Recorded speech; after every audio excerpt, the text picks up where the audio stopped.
बिस्मिल्लाहिर्रहमानिर्रहीम। अस्सलाम वालेकुम। मैं हूं तौकीर अली हैदर और आप देख रहे हैं तौकीर एकेडमी यूट्यूब चैनल। आज की हमारी इस वीडियो में हम जिस टॉपिक के बारे में बात करेंगे वो है फंडामेंटल्स ऑफ केमिस्ट्री, चैप्टर 1 है 9th क्लास का। इसका यूनिट नंबर 9 जो है वो आज की वीडियो में हम लोग जो है वो पढ़ेंगे।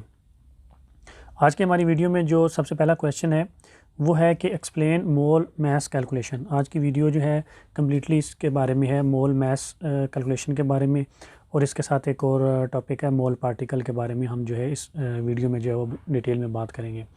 तो जो मोल मैस कैलकुलेशन होती है ये बेसिकली क्या होती है, in these calculations we calculate the number of moles of a substance from the known mass of the substance with the help of following equation. मतलब हम इसमें क्या करते हैं, हम कैलकुलेट करते हैं नंबर ऑफ मोल्स। ठीक है, किसी भी सब्सटेंस के जो है वो नंबर ऑफ मोल्स कैलकुलेट करते हैं और उसके लिए हम एक इक्वेशन यूज़ करते हैं। वो कौन सी है, वो है number of moles equals to क्या होते हैं, known mass of substance divided by molar mass of the substance. ठीक है, तो जो भी सब्सटेंस हमको गिवन होता है, ठीक है, उसका हमारे पास नाउन मैस होता है और मोलर मैस जो है वो हम जो है पीरियोडिक टेबल से जो है वो निकाल सकते हैं। ठीक है, तो इस तरीके से हम क्या कर सकते हैं, नंबर ऑफ़ मोल्स जो हैं उस सब्सटेंस के क्या कर सकते हैं, कैलकुलेट कर सकते हैं। फॉर एग्जाम्पल ले लेते हैं एक। ठीक है, you have a piece of coal carbon weighing 9 gram, calculate the number of moles of a coal in the given mass. ठीक है, अब हमारे पास कार्बन है, ठीक है, उसका जो है मैस कितना है, 9 ग्राम है। ठीक है, और हमने इसके जो है वो नंबर ऑफ मोल्स जो है वो कैलकुलेट करने हैं। ठीक है, हम क्या करेंगे, सबसे पहले सोल्यूशन में हमारे पास जो गिवन डाटा होता है वो लिखते होते हैं। तो मैस ऑफ कार्बन जो है वो उसने कितना दिया हमको, 9 ग्राम या ग्राम। ठीक है, और जो मोलर मैस ऑफ कार्बन है वो हमको पता है कि वो कितना होता है, 12 ग्राम पर मोल जो होता है वो होता है हमारे पास। ठीक है, इसके बाद तीसरी चीज़ क्या है, नंबर ऑफ़ मोल्स, वो हमने क्या करने हैं, फाइंड करने हैं। ओके, तो इस तरह का क्वेश्चन जो है आपके सामने जो है वो बन के आएगा, तो आपने ये वाला फार्मूला अप्लाई करना है। तो मैं क्या लिखूँगा, number of moles equals to हमारे पास क्या है, नाउन मैस जो होता है वो कितना 9 ग्राम है, और जो मोलर मैस है उस सब्सटेंस का वो कितना है, 12 ग्राम जो है हमारे पास है। ओके, तो ये देखें, तो नंबर ऑफ़ मोल्स जो है वो इक्वल्स टू हो जाएंगे, ये ग्राम ग्राम से गया कैंसिल हो गया। ठीक है, पीछे 9 डिवाइडेड बाई 12 करेंगे तो मेरे पास जो है वो 0.75 मोल रह जाएंगे। ग्राम ग्राम से कट जाएगा और पीछे क्या रह जाएगा, मोल। अब मोल जो है वो नीचे डिनोमिनेटर की वैल्यू में भी डिवाइड हो रहा है, तो इसलिए जब इसको क्रॉस मल्टीप्लिकेशन करते हैं तो ये ऊपर की तरफ जो है वो आ जाता है। ठीक है, तो 0.75 मोल जो है इसका जो है वो आंसर आ जाएगा। तो इस तरीके से हम ये कोई भी हमको डाटा गिवन होगा तो उसके अंदर से अगर हमने नंबर ऑफ़ मोल्स निकालने होंगे तो हम इस तरीके से जो है वो निकाल सकते हैं। क्लियर, अब आगे चलते हैं और नंबर 2 वाला जो है वो देखते हैं। इसमें है एक्सप्लेन मोल पार्टिकल कैलकुलेशन। उसमें क्या था, मोल मैस कैलकुलेशन, इसमें है मोल पार्टिकल कैलकुलेशन। इसमें क्या होता है, in this calculations we can calculate the number of moles of a substance from the given number of particles. ठीक है, उसमें क्या था, गिवन मैस था, इसमें क्या है, गिवन नंबर ऑफ़ पार्टिकल्स। अब ये पार्टिकल्स जो हैं ये atoms, this particles are the atoms, molecules और फार्मूला यूनिट्स। ठीक है, अगर तो सिर्फ एक एटम गिवन है तो इसमें एटम्स गिवन होंगे, अगर वो मॉलिक्यूल है तो उसमें नंबर ऑफ़ मॉलिक्यूल्स होंगे, अगर वो आयनिक कंपाउंड है तो उसमें फार्मूला यूनिट्स होंगे। क्लियर, तो इसमें जो फार्मूला लगेगा वो number of moles is equal to, हमारे पास क्या आता है, given number of particles divided by 6.02 into 10⁻23, जिसको एवोगैड्रो नंबर भी बोलते हैं। ओके, तो सिंपल, ऊपर गिवन नंबर ऑफ़ पार्टिकल्स आएंगे और नीचे क्या होगा, 6.02 इंटू 10⁻23। ठीक है, अब कुछ एग्जांपल जो है इसकी देख लेते हैं। एग्जांपल नंबर 1 जो हमारे पास है वो है calculate the number of moles, number of molecules and number of atoms present in 6 grams of water. ठीक है, अब हमने कितनी चीज़ें फाइंड करनी है, 3, number of moles, number of molecules और नंबर ऑफ़ एटम्स। अब देखें जो है सोल्यूशन में सबसे पहले क्या लिखेंगे, मैस ऑफ वाटर जो है वो इज़ इक्वल टू हमारे पास क्या है, 6 ग्राम, और मोलर मैस ऑफ वाटर जो है वो हमारे पास क्या होता है, आपको पता है H2O होता है, तो 18 ग्राम पर मोल। और नंबर ऑफ़ मॉलिक्यूल्स जो होते हैं वो हमने जो है फाइंड करने हैं, नंबर ऑफ़ मोल्स और नंबर ऑफ़ मॉलिक्यूल्स दोनों जो हमने फाइंड करने हैं, और इसके अलावा नंबर ऑफ़ एटम्स भी जो है हमने फाइंड करने हैं। ठीक है,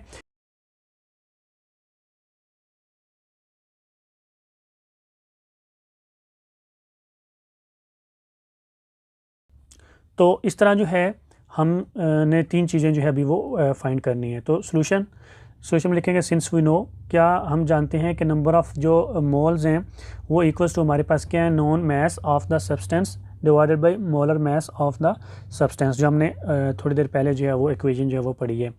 अब इसमें मास हमारे पास कितना गिवन है 6 और मोलर मास है 18, तो इज इक्वल टू हो जाएगा 6 ग्राम डिवाइडेड बाई 18 ग्राम पर मोल। तो ग्राम से ग्राम कट जाएगा और 6 18 से कट के हमारे पास जो है नंबर ऑफ़ मोल्स कितने आ जाएंगे, इक्वल्स टू हो जाएंगे हमारे पास 0.33 मोल। तो नंबर ऑफ़ मोल्स जो हमने निकाल लिए वो कितने आए, 0.33 मोल जो है वो हमारे पास आ गए। अब नंबर सेकंड पे आता है हमारे पास नंबर ऑफ़ मॉलिक्यूल्स निकालने हमने, ठीक है। तो number of moles is equal to given number of molecules divided by 6.02 into 10⁻23, जिसको एवोगैड्रो नंबर भी बोलते हैं। अभी हमने थोड़ी देर पहले देखा जो मोल पार्टिकल वाली इक्वेशन थी। अब इसमें जो है देखो गिवन नंबर ऑफ़ मॉलिक्यूल्स लिखा हुआ है, गिवन नंबर ऑफ़ पार्टिकल्स नहीं है। पार्टिकल्स तो जनरल है, ठीक है। मॉलिक्यूल्स क्यों लिखा, क्योंकि हम वाटर निकाल रहे हैं, वाटर क्या है, मॉलिक्यूल है, ठीक है। वाटर क्या हमारे पास, मॉलिक्यूल है, इसलिए गिवन नंबर ऑफ़ मॉलिक्यूल्स आएगा। अगर आयनिक कंपाउंड होगी कोई हमारे पास, तो फिर हमारे पास गिवन नंबर ऑफ़ जो है वो उसके जो हैं वो फार्मूला यूनिट्स आएंगे, ठीक है। तो इस तरीके से अब नंबर ऑफ़ मोल्स हमने निकाले हैं, ठीक है। तो number of moles multiply 6.02 into 10⁻23, मतलब जो एवोगैड्रो नंबर इधर डिवाइड हो रहा था वो दूसरी तरफ जाकर क्या हो गया, उसके साथ मल्टीप्लाई हो गया, equals to given number of या नंबर ऑफ़ मॉलिक्यूल्स जो उसके रह गए उसके, ठीक है, जो हमने फाइंड करना है। तो 0.33 इंटू 6.02 इंटू 10⁻23, 0.33 कहाँ से आया, ये देखें हमने ऊपर जो निकाला हुआ है नंबर ऑफ़ मोल्स, ठीक है, वो सिंपली हमने जो है वो एवोगैड्रो नंबर से मल्टीप्लाई किए, तो equals to number of molecules जो हमारे पास आएंगे। क्लियर। तो नंबर ऑफ़ मॉलिक्यूल्स जो है हमारे पास वो इक्वल्स टू हो गया, इन दोनों को मल्टीप्लाई करूँगा तो 1.98 इंटू 10⁻23 मॉलिक्यूल्स जो हैं मेरे पास वाटर के जो हैं वो आंसर आ गया, ठीक है। अब इसमें से देखें, अब तीसरी चीज़ हमने निकालनी है नंबर ऑफ़ एटम्स। तो देखें कि since we know 1 molecule of water is equal to 3 atoms, एक मॉलिक्यूल जो होता है वाटर का उसके अंदर 3 एटम होते हैं, ठीक है, H2O, 2 हाइड्रोजन होते हैं और एक जो है ऑक्सीजन होता है। एक मॉलिक्यूल में 3 होते हैं और हमारे पास टोटल कितने मॉलिक्यूल्स हैं, ये हमारे पास 1.98 इंटू 10⁻23 मॉलिक्यूल्स हैं, ठीक है। एक के अंदर 3 होते हैं तो इतने के अंदर कितने होंगे, मल्टीप्लाई बाय क्या करेंगे, सिंपली 3 कर देंगे, तो टोटल नंबर ऑफ़ जो है वो एटम्स कितने हो जाएंगे, equals to 3 multiply 1.98 into 10⁻23 molecules जो हमने अभी जो है वो निकाले थे। तो इज इक्वल टू दोनों को मल्टीप्लाई करूँगा तो 5.94 इंटू 10⁻23 मेरे पास जो है वो एटम आ जाएंगे इसके। तो क्लियर हो गया। तो आगे चलते हैं नेक्स्ट एग्जांपल की तरफ, एग्जांपल नंबर 2। इसमें there are 3.01 into 10⁻23 molecules of carbon dioxide present in a container, calculate the number of moles and its mass, ठीक है। अब दो चीज़ें उसने फाइंड करने के लिए बोला है, एक नंबर ऑफ मोल्स और एक उसने उसका जो है वो मास फाइंड करने के लिए बोला है। तो सोल्यूशन लिखेंगे, सोल्यूशन में जो है number of molecules of carbon dioxide जो है वो इज इक्वल टू 3.01 इंटू 10⁻23 उसने जो हमको दिए हुए हैं, ठीक है। कार्बन डाइऑक्साइड जो है वो मॉलिक्यूल होता है, इसलिए उसने अब नंबर ऑफ़ मॉलिक्यूल्स दिए हुए हैं। अब molar mass of carbon dioxide जो है वो 44 ग्राम पर मोल होता है, ठीक है। कार्बन डाइऑक्साइड, कार्बन और ऑक्सीजन दो हैं, ओके। इसके बाद जो है आप नंबर ऑफ़ मोल्स जो हैं वो हमने क्या करना है, फाइंड करने हैं, और जो मास ऑफ कार्बन डाइऑक्साइड है वो भी हमने क्या करना है, फाइंड करना है। तो सॉल्यूशन में सिंस वी नो, क्या हम जानते हैं कि नंबर ऑफ़ मोल्स जो होते हैं वो इज इक्वल टू क्या होते हैं, given number of molecules divided by 6.02 into 10⁻23, ठीक है। इसमें भी गिवन नंबर ऑफ़ मॉलिक्यूल्स आएंगे क्योंकि कार्बन डाइऑक्साइड क्या है, मॉलिक्यूल है। तो नंबर ऑफ़ मोल जो हैं वो हमने फाइंड करने हैं, तो equals to given number of molecules हमारे पास कितने हैं, 3.01 into 10⁻23 divided by Avogadro number जो है वो 6.02 इंटू 10⁻23। अब इक्वल्स टू जो है इन दोनों को डिवाइड करूँगा तो 0.5 मोल्स मेरे पास आंसर आ जाएगा। 10⁻23 दोनों आपस में कट जाएंगे और 3.01 डिवाइडेड बाई 6.02 करूँगा तो 0.5 मोल्स जो है मेरे पास इस तरीके से जो आ जाएंगे, ठीक हो गया। अब देखें कि नेक्स्ट जो है मेरे पास मैंने क्या करना है, अब देखें नंबर ऑफ़ मोल्स जो हैं वो इक्वल्स टू क्या होते हैं, noun mass of carbon dioxide divided by molar mass of carbon dioxide.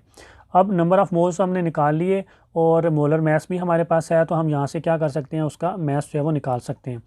तो number of moles multiply molar mass of carbon dioxide is equal to मेरे पास क्या आ जाएगा, मास ऑफ कार्बन डाइऑक्साइड, जो हमने तीसरे नंबर पे जो है हमने फाइंड करना है।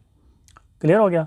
अब नंबर ऑफ़ मोल्स मैंने कितने निकाले थे 0.5, तो 0.5 मल्टीप्लाई बाई 44 इक्वल्स टू क्या हो जाएगा 22 ग्राम जो है मेरे पास जो है वो इसका जो है वो कार्बन डाइऑक्साइड गैस का क्या है मैस जो है वो आ गया उस कंटेनर के अंदर। तो आई होप कि आप लोगों को मेरी आज की वीडियो जो है वो पसंद आई होगी। अगर आप लोगों को मेरी आज की वीडियो पसंद आई तो काइंडली मेरे चैनल को सब्सक्राइब कर दें, लाइक कर दें। अपना बहुत सारा ख्याल रखें, दुआ में याद रखें। अल्लाह हाफिज़।